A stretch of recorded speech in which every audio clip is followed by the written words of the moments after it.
নমস্কার, শুরু করছি নিরাময়। আজ নিরাময়ের বিষয় সাপের থেকে সাবধান। এই বিষয়ে কথা বলার জন্য আমাদের মধ্যে উপস্থিত হয়েছেন কলকাতা ন্যাশনাল মেডিকেল কলেজের সিনিয়র মেডিকেল অফিসার এবং রাজ্য সরকারের সর্পাঘাত চিকিৎসার প্রশিক্ষক ডাক্তার দয়ালবন্ধু মজুমদার। নমস্কার।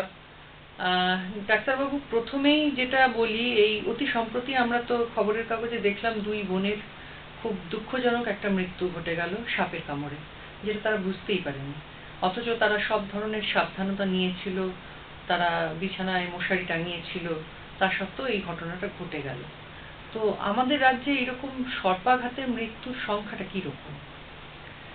সর্পাঘাতে মৃত্যুর সংখ্যা বললে একটু আপনি আমাকে বিপদে ফেললেন। আমরা যারা বাইরে কাজ করছি, গ্রামেগঞ্জে ঘুরছি, আমাদের হিসেব বলছে প্রত্যেক বছর প্রায় ৩,০০০ লোক আমাদের রাজ্যে সাপের কামড়ে মারা যায়। আচ্ছা। কিন্তু যদি আপনি সরকারি হিসেব দেখেন, আমাদের যে স্বাস্থ্য ভবন আছে সেখানে বছরের শেষে যখন হিসেব আসছে তখন দেখা যাচ্ছে যে হয়তো ৩৪১ জনের খবর আমরা পাচ্ছি ৩,০০০-এর জায়গায়। তার কারণটা কি? এই যে দুজন বোন মারা গেল রানাঘাটের ভেতরে একটা গ্রামে, এরা একটা সাপ দেখতে পেয়েছিল মশারির মধ্যে, সেজন্য আমরা আজকে বলতে পারছি যে ওরা সাপের কামড়ে মারা গেছে।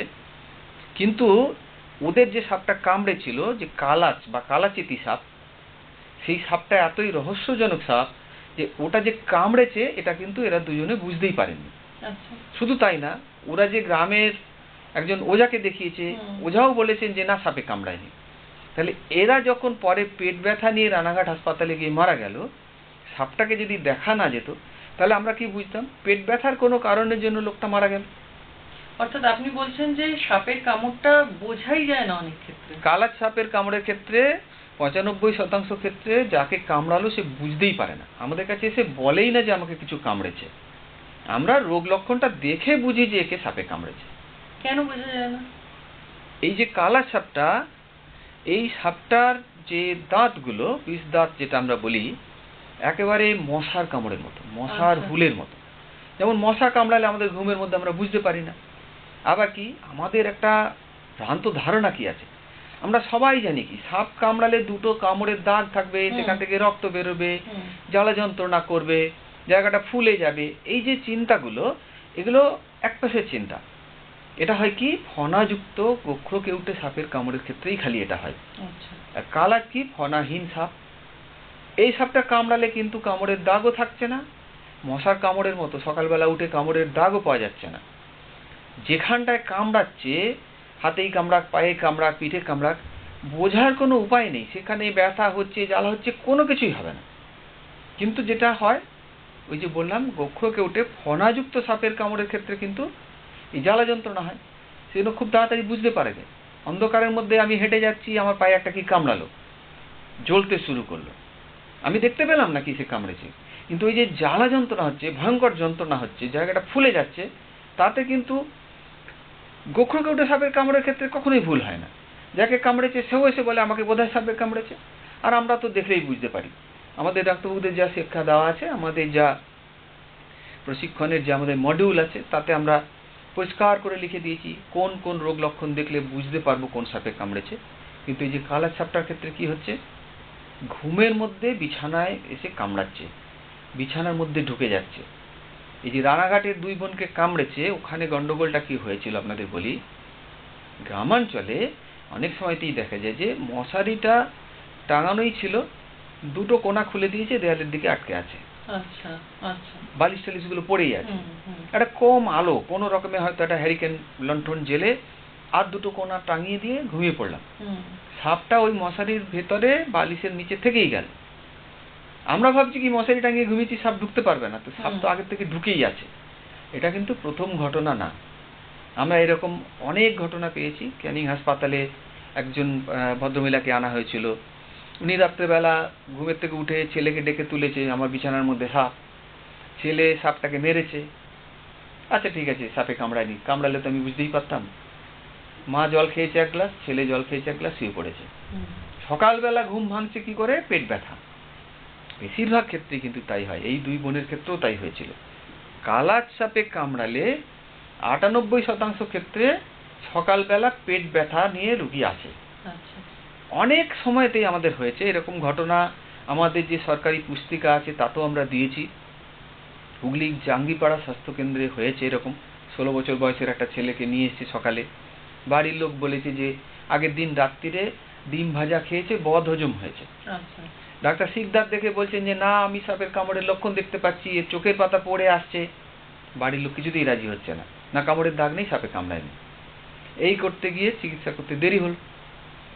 এবার এই রুগীগুলোর হয় কি, গোখরোকেউটে আর কালাজ এগুলো হচ্ছে নার্ভ বিষযুক্ত সাপ।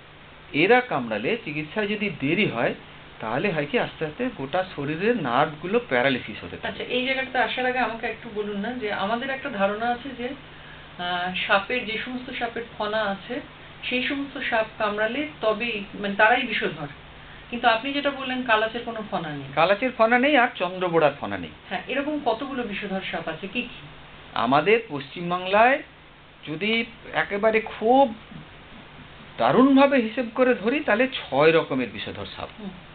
কিন্তু কাজের ক্ষেত্রে আমরা দেখছি 99% ক্ষেত্রে এই 4টে নাম যে বললাম আপনাকে, ফনাযুক্ত গোখরো আর কেউটে, আর ফনাহীন কালাচ আর চন্দ্রবোড়া। আর দুটো কি, একটা হচ্ছে শঙ্খচূড় বা কিং কোবরা যাকে বলে, নেই প্রায়। সুন্দরবনের গভীর জঙ্গলে বা ডুয়ার্সের জঙ্গলে এক দুটো আছে। এরা কিন্তু যত বড় বিরাট দেখতে ভয়ঙ্কর লাগে, সাপটা কিন্তু তত ভয়ঙ্কর না, একটু নিরীহ টাইপের সাপ, সহসা কামড়ায় না। শঙ্খচূড় কামড়েছে এরকম আমাদের গত 2-3 বছরে আমাদের কাছে কোনো রুগী আসেনি। আর কি, শাখামুটি সাপ। শাখামুটি সাপ কিন্তু কালাচের মতো ভয়ঙ্কর বিষ, কামড়ালে বাঁচানো খুব মুশকিল। কিন্তু শাখামুটি সাপে কামড়েছে, একটা লোক মরে গেল, এরকম খবর আমাদের কাছে গত 5 বছরও আসেনি। তার কারণ কি, শাখামুটি ভীষণ নিরীহ সাপ, শান্ত সাপ। ওটাকে আমরা দেখেছি যারা সাপ নিয়ে কাজ করে কেঁচোর মতো নাড়াচাড়া করছে। শাখামুটি সাপ উল্টো কাজ করে। আমাদের প্রকৃতিতে পরিবেশের ভারসাম্য রক্ষা করার জন্য শাখামুটি সাপ খুব জরুরি। শাখামুটি সাপ করে কি, রাত্রেবেলা বেরিয়ে কালার সাপগুলোকে খায়। ওই জন্য শাখামুটি সাপ থাকলে সেখানে কালার সাপ কম থাকে। মানে শাখামুটি সাপকে আমরা একবারে বলি যে ওটাকে ভালো করে যত্ন করে পুষে রাখুন। আপনাদের গ্রামে পাড়ায় শাখামুটি সাপ দেখলে তাড়াবেনও না। তাহলে আমার 4 রকম সাপ হলো, গোখরো কেউটে ফনাযুক্ত আর ফনাহীন, কালাচ বা কালাচিতি। এটাও আপনাকে আমি বলে দিই, আমাদের বিভিন্ন গ্রামে বিভিন্ন রকম নামে পরিচিত। কালাচ বা কালাচিতিকে বর্ধমান আর বীরভূম জেলায় বলে ডোমনাচিতি, অনেক জায়গায় বলে শিয়র চাঁদা। মহাশ্বেতা দেবীর বিখ্যাত গল্প আছে, হারুন সালেমের মাসি, সেখানে যে সাপটা হারার কাকাকে কামড়েছিল সেই সাপটাকে উনি লিখেছে নিয়র চাঁদা। এই কিন্তু কালাচ, কালাচিতি সাপ ভয়ঙ্কর বিষধর সাপ, কিন্তু ভীষণ রহস্যজনক সাপ। এটা যে কামড়ে চলে যাচ্ছে, যাকে কামড়ে যাচ্ছে সে বুঝতে পারছে না। গভীর রাত্রে খোলা বিছানায় উঠে আসে, বেশিরভাগ ক্ষেত্রেই কালাচের কামড় এভাবেই হয়। কিন্তু সব ধরনের সাপই তো আমরা জানি যে নিরীহ, তাদের বিরক্ত না করলে বা তারা ভয় না পেলে তো কাউকে কামড়ায় না। কোনো সাপই এসে মানুষকে তেড়ে এসে কামড়ে গেল এটা হয় না। কিন্তু আপনাকে সাপে কামড়াচ্ছে কখন, একটা হচ্ছে আপনি সাপের গায়ের মধ্যে পা দিলেন, অন্ধকারে ও হেঁটে যাচ্ছিল, ও পেরিয়ে যাচ্ছিল, আপনি তারপর পা দিলেন, তাহলে ও নিজেকে বাঁচানোর জন্য কামড়ালো। আর একটা কি, ভুল করে কামড়ে দেয়। আপনি কেউ একজন একটা ঘাস কাটছে, একটা চাষের কাজ করছে, ওখানে একটা সাপ ঘুরছে, ও হয়তো ইঁদুর খুঁজছে, তো হাতে নড়াচড়া দেখে ওটাকে একটা খাওয়ার ভেবে এসে ধরে ফেলতে পারে, এইটা একটা হয়। কিন্তু কালাচের ক্ষেত্রেই আমার এক ছাত্রী আমাকে এই কথাটা একটা খুব ভালো প্রশ্ন করেছিল। পূর্বা বলে একটা মেয়ে বলেছিল, আপনি বলছেন যে সাপ তেড়ে এসে কামড়ায় না, সাপ উইদাউট প্রভোকেশন কামড়ায় না, তাহলে কালাচ কেন আসছে? এটা সম্বন্ধে আমাদের একটা কথা চালু আছে, আমরা এটাকে হাইপোথিসিস বলি ইংরেজিতে, যে কালাচ সাপ বিছানায় উঠে আসে ঘামের গন্ধে। এখন ওরা ঘামের গন্ধ পাচ্ছে কি পাচ্ছে না সেটা তো আমরা প্রমাণ করতে পারবো না, কিন্তু দেখা যাচ্ছে যে গ্রীষ্মকালে যখন খোলা বিছানায় কেউ ঘুমাচ্ছে, সেই লোকটা যখন ঘেমে যাচ্ছে, ওই পিঠের কাছে সাপটা আসছে। তার থেকে এরকম একটা ধারণা চালু হয়েছে যে এরা বোধহয় ঘামের গন্ধে চলে আসছে। কামড়াচ্ছে কেন, পিঠের কাছে শুয়ে থাকলো, ঘুমের মধ্যে পাশ ফিরলাম, সাপটা চাপা পড়লো, তখন ও নিজেকে ছাড়ানোর জন্য কামড়ে যাচ্ছে। কিংবা একটা হাত নড়লো, ও একটা হাতে আঙুলকে একটা ইঁদুর ভেবে কামড় দিচ্ছে। এই যে কালাচাপ কামড়াচ্ছে, ও কিন্তু মানুষকে কামড়ে তো ওর কোনো লাভ নেই, হুম ওর যে বিষ আছে বা ও যেন কামড়াচ্ছে সেটা ওর প্রাণ বাঁচানোর জন্য, ওর শিকার ধরার জন্য, ইঁদুর ব্যাঙকে ধরছে সেটাকে তাড়াতাড়ি মেরে ফেলার জন্য। তো একজন মানুষকে কামড়ে তো ওর কোনো লাভ নেই, কিন্তু বিষটা বাজে খরচ হলো ওর হুম। কাছে। আচ্ছা, এবারে আপনি একটু আগে বিষের কথা বলছিলেন। এই যে বিষ, সাপের বিষ কি রকমের, কত রকমের, মানে আমাদের দেহের কোন কোন জায়গাটাতে তাদের বিষ কাজ করে? আমরা দুটো ভাগে ভাগ করেছি। এই যে বলছিলাম যে নাগ বিষ, হুম গোখ্রকেউটে আর কালার সাপের বিষ হলো নাগ বিষ। হুম আমাদের স্নায়ুতন্ত্রকে অকেজো করে দিচ্ছে। একটা সাপে যখন কামড়াচ্ছে সে একবারে যেমন ইঞ্জেকশন করে, ইঞ্জেকশনের নিডল দিয়ে আমরা ওষুধ ঢুকিয়ে দিচ্ছি শরীরের মধ্যে, সাপের বিষটাও ওইভাবে চলে যাচ্ছে, রক্তের মধ্যে মিশছে একটু একটু করে। এবার এই গোখ্রকেউটে বা কালাচের বিষ যখন একেবারে শরীরের আমাদের স্নায়ুতন্ত্রের সংস্পর্শে আসছে, সেই স্নায়ুতন্ত্রটাকে আস্তে আস্তে ব্লক করে দিচ্ছে। হুম কি করে বুঝতে পারি আমরা? চোখের পাতা পড়ে আসছে, শিবনেত্র বলছি, চোখটা খুলে তাকাতে পারছে না, একটু সময় পরেই বলবে যে আমি ঘোলা দেখছি, চোখটা যেন টেরা হয়ে যাচ্ছে। আরও একটু দেরি হলে তখন কি হবে? কথা বলতে গেলে নাকি সুরে কথা বলছে, আমাদের যে তালুর যে মাসলটা আছে ওটা প্যারালিসিস হয়ে যায়। এরপরে দেখা যাচ্ছে কি ঢোক গিলতে পারছে না, লালা গড়িয়ে পড়ছে কষ থেকে।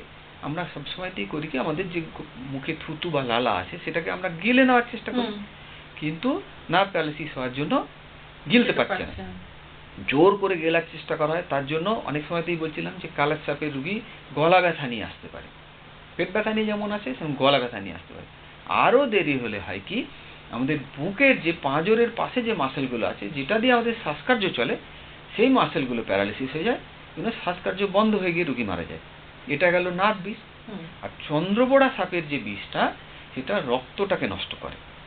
এরা রক্তের সাথে মেশার সাথে সাথে হয় কি, আমাদের রক্ত তঞ্চনের গন্ডগোল হয়, বিভিন্ন জায়গা থেকে নানান রকম ভাবে রক্ত বেরোতে থাকে।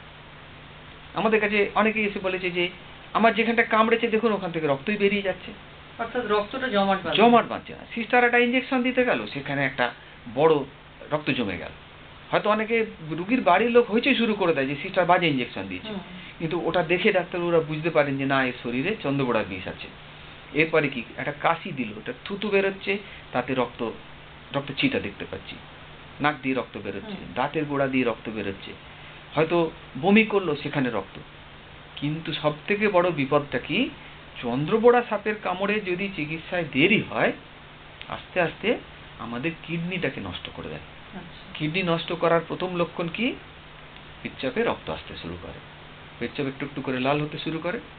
এবার 10-12 ঘন্টা পরে পেচ্ছাপ পুরোটাই বন্ধ হয়ে গেল। কিডনি নষ্ট হয়ে গেলে তখন হয় কি, আমাদের শরীরে বিভিন্ন রকম দূষিত কেমিক্যালসগুলো জমতে থাকে, ক্রিয়াটিনিন বাড়তে থাকে, ইউরিয়া বাড়তে থাকে, তখন শরীরে নানা রকম বাজে লক্ষণ দেখা দেয়। রুগী বমি করতে শুরু করে, রুগীর জ্ঞান হারিয়ে ফেলে, কনফিউশন হয়ে যায়, তারপরে গোটা শরীর ফুলে যেতে থাকে। সেই রুগীগুলোকে তখন কিন্তু আমাদের ডায়ালিসিস লাগে, ডায়ালিসিস করে শরীর থেকে এই ক্রিয়াটিনিন ইউরিয়াগুলোকে ফিল্টার করে করে বের করে দিতে হয়।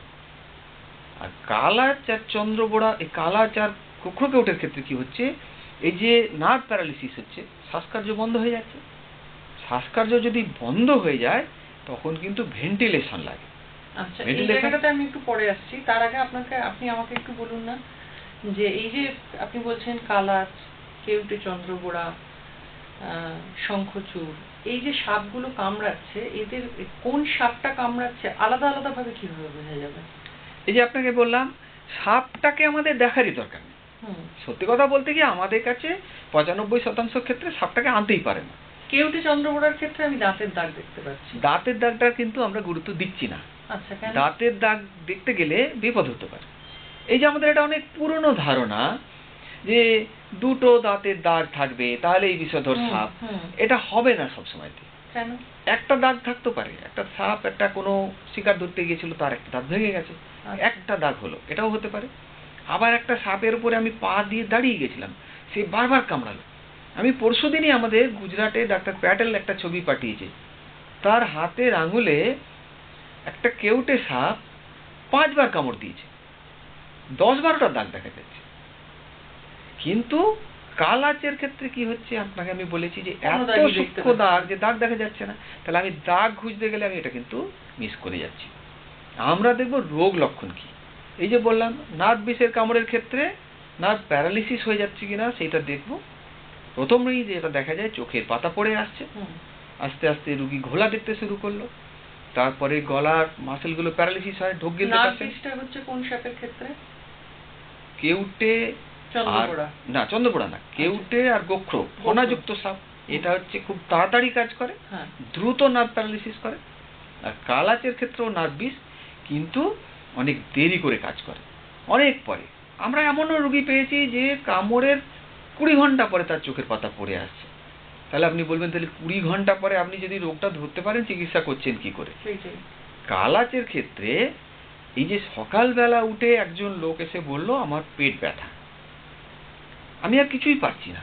পেট ব্যথা তো অনেক রকম রোগী আমরা দেখি, কারো একটা অ্যাপেন্ডিসাইটিসের পেট ব্যথা হতে পারে, গল ব্লাডারের পেট ব্যথা হতে পারে, একটা বদহজমের পেট ব্যথা হতে পারে।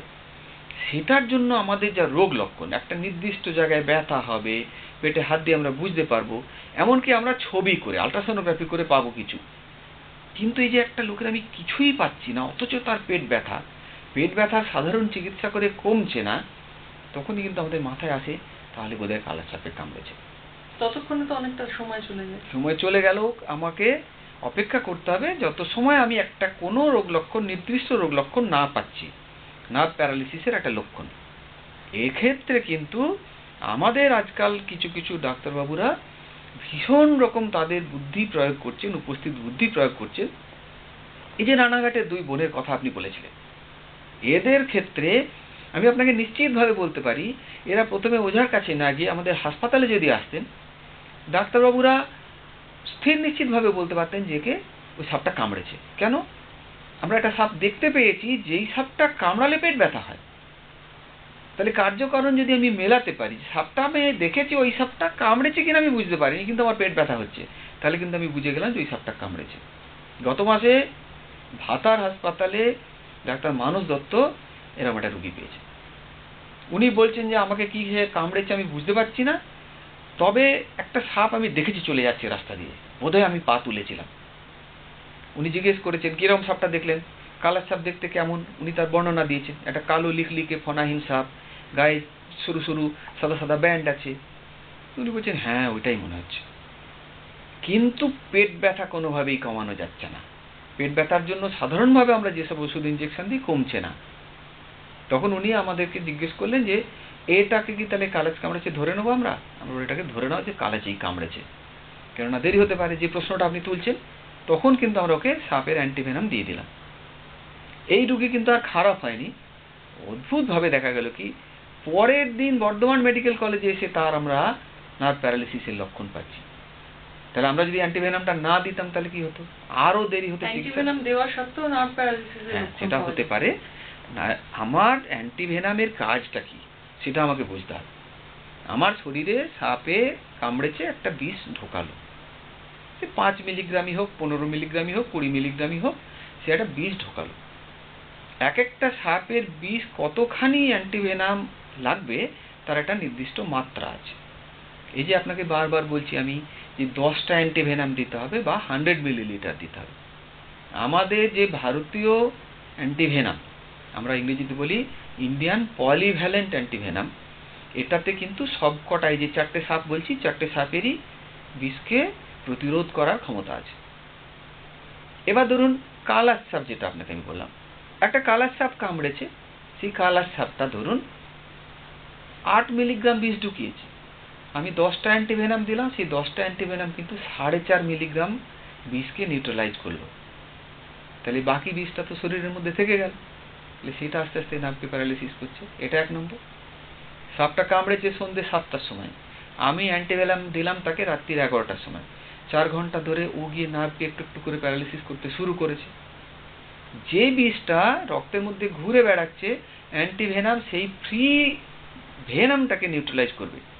যখন নার্ভটাকে ব্লক করে দিল, তার জন্য আমার অন্য ওষুধ লাগবে। আপনার কথা থেকে একটা জায়গায় আসছি যে আমার অ্যান্টিভেনাম কতটা লাগবে, কোন সাপের বিষে কতটা অ্যান্টিভেনাম লাগবে, এটা নিশ্চয়ই তাহলে আপনাদের একটা কিছু হ্যাঁ, ঠিক করা এটা আছে। আমাদের যে নীতি নির্দেশিকা আছে, আমাদের যে স্ট্যান্ডার্ড ট্রিটমেন্ট গাইডলাইন বলি আমরা, আমাদের যে প্রোটোকল তৈরি করা আছে, সেখানে আমরা বলেছি যে কোনো সাপেই কামড়াক যদি আমি মনে করছি বিষ ঢুকেছে, আমি প্রথমেই 10টা দেব। 10টা মানে 100 মিলিলিটার, 100 মিলিলিটার।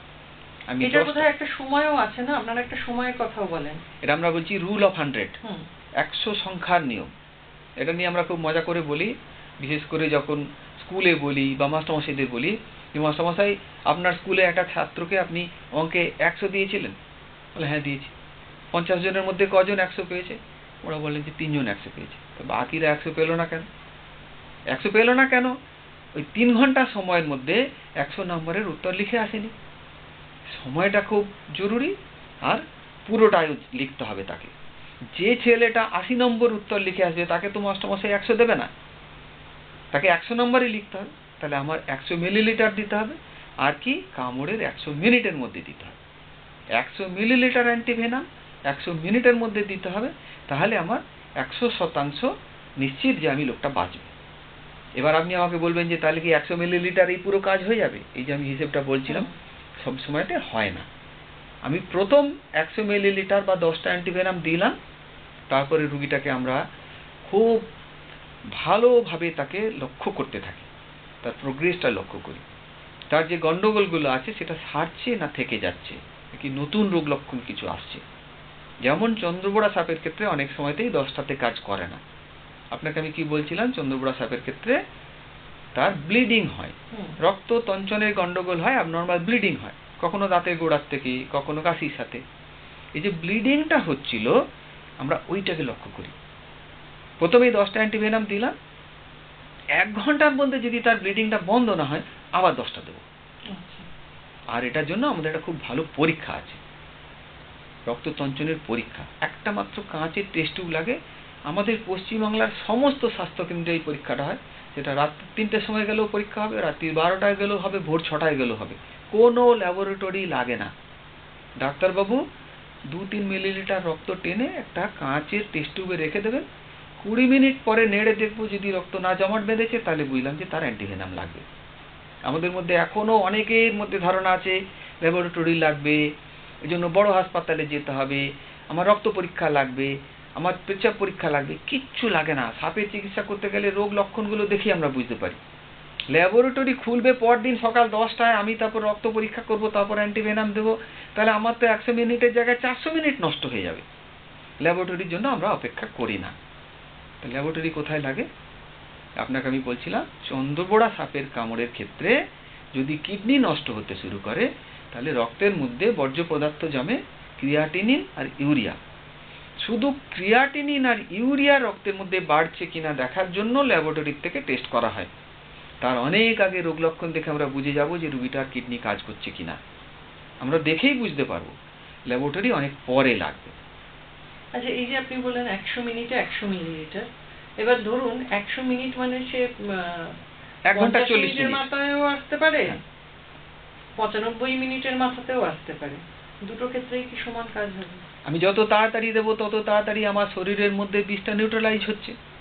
আমি যদি 20 মিনিটের মধ্যে দিয়ে দিতে পারি, তাহলে কি হলো, তার শরীরে যা বিষ ছিল খালি ঘুরে বেড়াচ্ছিল রক্তে, সেটা অনেকখানি নিউট্রালাইজ হবে। আর আমি যদি তাকে 95 মিনিটের মধ্যে সময় দিতে শুরু করি, তত সময়তে অনেকখানি বিষ তার শরীরের নার্ভের সাথে আটকে গেছে, এইভাবে কিডনিটাকে নষ্ট করতে শুরু করেছে। কিন্তু আমাদের পশ্চিমবঙ্গ সরকারের যে নীতি নির্দেশিকা, সেখানে পরিষ্কার আমরা লিখে দিয়েছি, যখনই আসুক, 100 মিনিটের মধ্যে এলে তো খুব ভালো, যদি 200 মিনিটেও আসে, 400 মিনিটে আসে, যখনই আসুক, বিষের লক্ষণ দেখলে তাকে আমি যত তাড়াতাড়ি সম্ভব 10টা অ্যান্টিভেনাম দেব। আচ্ছা, এই অ্যান্টিভেনাম কি সব জায়গায় পাওয়া যায়? আমরা পশ্চিমবাংলার ক্ষেত্রে খুব গর্বের সঙ্গে বলি, আমাদের যতগুলো প্রাথমিক স্বাস্থ্যকেন্দ্র আছে, ব্লক প্রাথমিক স্বাস্থ্যকেন্দ্র, যেখানে রাত্রেবেলা ডাক্তারবাবুরা থাকেন, সেখান থেকে শুরু করে তার ওপরের দিকে সাব ডিভিশন হাসপাতাল, স্টেট জেনারেল হাসপাতাল, ডিস্ট্রিক্ট হাসপাতাল, মেডিকেল কলেজ, সব জায়গাতে অ্যান্টিভেনাম আছে, প্রচুর পরিমাণে আছে। প্রত্যেকটা রুগীকে বিনা পয়সা দেওয়া হয়, যেটা ভারতবর্ষের আর কোনো রাজ্যে নেই। যেখানে রাত্রেবেলা ডাক্তারবাবু থাকেন সেই হাসপাতালে যেতে হবে। আমার গ্রামে একটা স্বাস্থ্য কেন্দ্র আছে, সেখানে সকালবেলা 10টা থেকে বেলা 1:30 পর্যন্ত ডাক্তারবাবু থাকে। আপনি করে তার উপরের দিকে সাব ডিভিশন হাসপাতাল, স্টেট জেনারেল হাসপাতাল, ডিস্ট্রিক্ট হাসপাতাল, মেডিকেল কলেজ, সব জায়গাতে অ্যান্টিভেনাম আছে, প্রচুর পরিমাণে আছে, প্রত্যেকটা রোগীকে বিনা পয়সা দাম। আজকে নিরাময়ে আমরা শুনলাম সাপ নিয়ে নানা কথা, সাপের বিষের থেকে কিভাবে আমরা রেহাই পেতে পারি। আমাদের সঙ্গে ছিলেন ডাক্তার দয়াল বন্ধু মজুমদার। আপনাকে অনেক ধন্যবাদ স্টুডিওতে আসার জন্য। নমস্কার। নমস্কার, সবাই ভালো থাকবেন।